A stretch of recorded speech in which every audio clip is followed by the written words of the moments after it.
खुदा की उसके गले में अजीब कुदरत है। वो बोलता है तो एक रोशनी सी होती है। दोस्तों, संगीत और इश्क का जादू जब चलता है तो सिर चढ़कर बोलता है। ये जादू जब महान गायक पंडित भीमसेन जोशी के सर चढ़ा तो वो महज 11 साल की उम्र में घर से भाग निकले।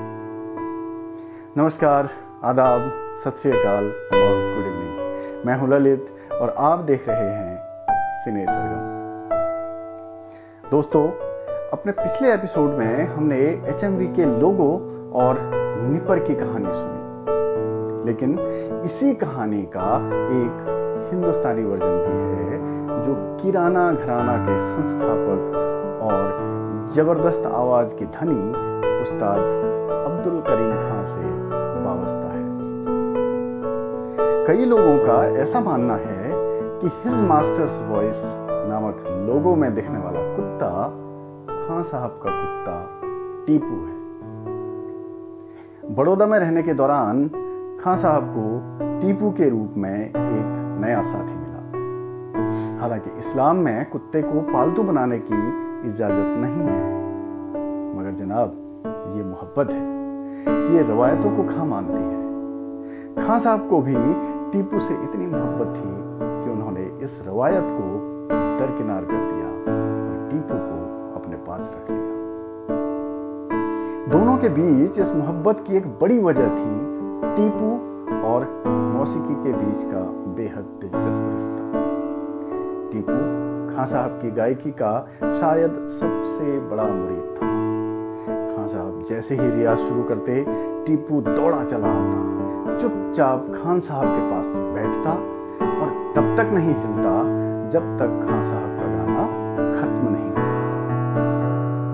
कुत्ते के संगीत से इस लगाव के बारे में किसी को भी यकीन नहीं होता।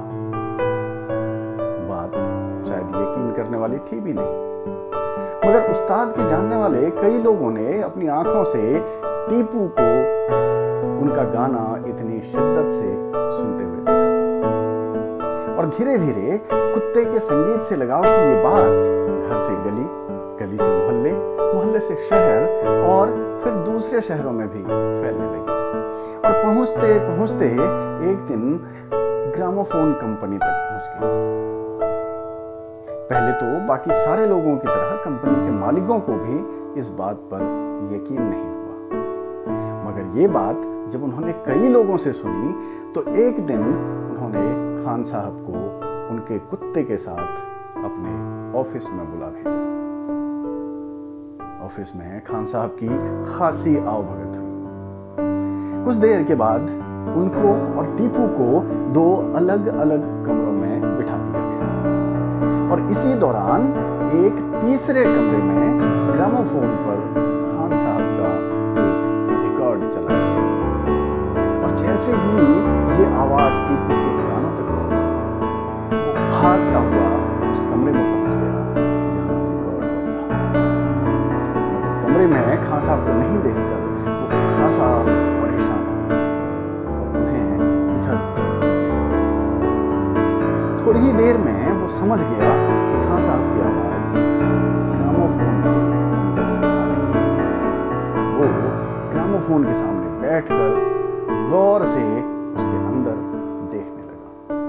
कंपनी के मैनेजर ने इसी प्यारे से पोज में टीपू का फोटो खिंचवा लिया और इसे नाम दिया हिज मास्टर्स वॉइस। बाद में इसे कंपनी का लोगो बना दिया गया और इसी फोटो के नाम की वजह से ग्रामोफोन कंपनी का नाम भी हो गया हिज मास्टर्स वॉइस, यानी शॉर्ट में कहें तो HMV। कहते हैं कि टीपू खान साहब का बहुत अजीज था और इसी कारण वो उनके संगीत समारोहों में एक बड़ा आकर्षण होता था। उनके शिष्य और जीवनी लेखक बालकृष्ण बुआ कपिलेश्वरी तो यहां तक कहते हैं कि टीपू उस्ताद के सुरों की भी हूबहू नकल कर सकता था और इसलिए टीपू को सतारा, पुणे और बॉम्बे के स्पेशल शोज में दिखाया भी गया था।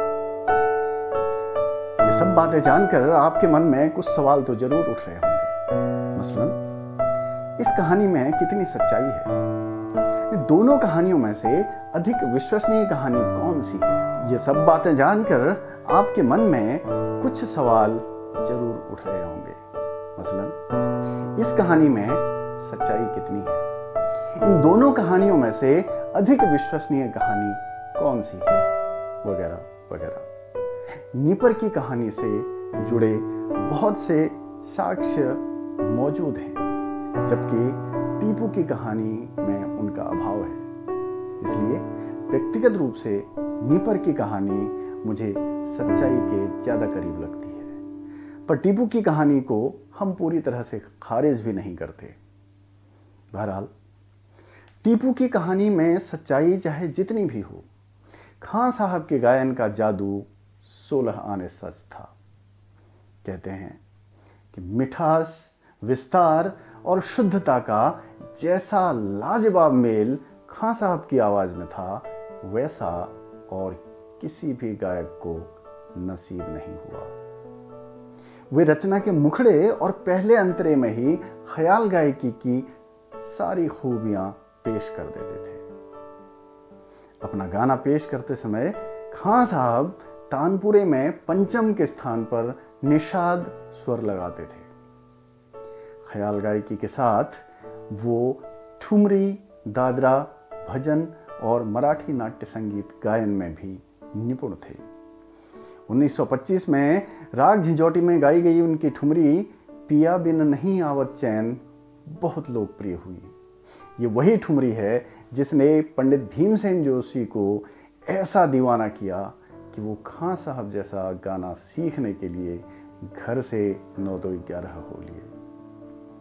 बकौल पंडित जोशी, गदग में हमारे घर के पास एक दुकान थी जहां अब्दुल करीम खां साहब का एक रिकॉर्ड अक्सर बजता था।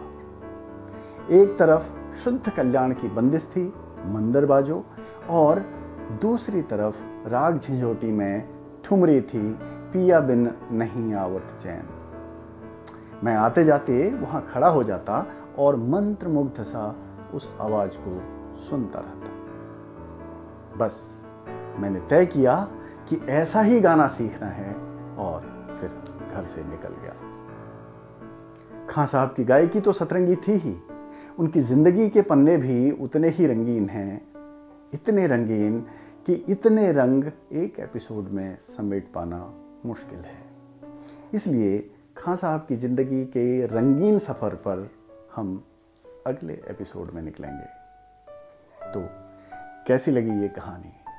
इस प्रोग्राम के लिए अपने कीमती सुझाव अपने फोटोग्राफ के साथ हमें cinesargam@gmail.com पर लिखकर भेजिए।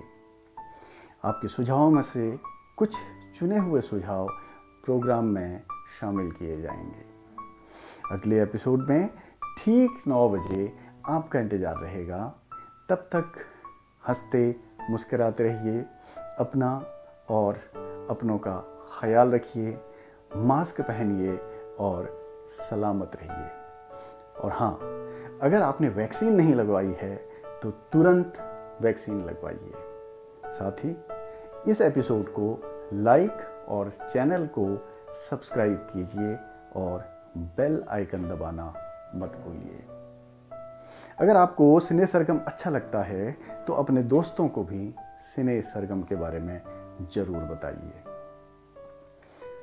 अगले एपिसोड में ठीक 9 बजे आपका इंतजार रहेगा।